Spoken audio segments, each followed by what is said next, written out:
Naramdaman din sa Cebu ang malakas na lindol na yumanig sa Davao Region. Nasa linya si One News Cebu correspondent Dale Israel. Dale, gaano kalakas ang naramdamang lindol dyan? May uto Cheryl. Nakaupo lang tayo kanina, mga 10 ng umaga, or before 10 o'clock, nang biglang gumewang-gewang na naman, nakakala namin dito sa Cebu na galing isa tong aftershock mula sa Bugo. Pero hindi pala kasi nasa Davao pala yung epicenter ng lindol. Kaya nakita natin yung mga furniture dito sa bahay ay parang gumigewang-gewang na.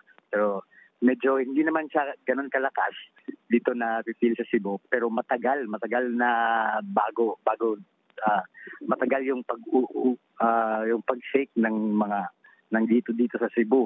So kaya nga yung may mga tao tayo nakikita doon sa Cebu Business Park na lumabas na sa mga buildings, sa mga high-rise buildings, pati na rin yung nag-meeting sa Capitol building ng task force para sa Bugo earthquake. Lumabas na rin sila mga opisyal, nandun din, lumabas din sila, Cheryl.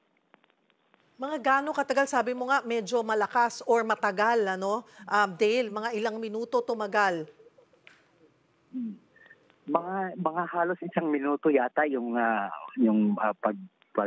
pag-shake, Cheryl.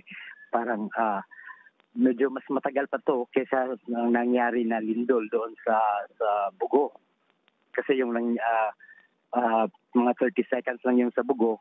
Tapos ito parang mahaba, parang mga 1 minuto na nga, Cheryl. Alright, ay mag-iingat kayo dyan and thank you for the update, Dale Israel.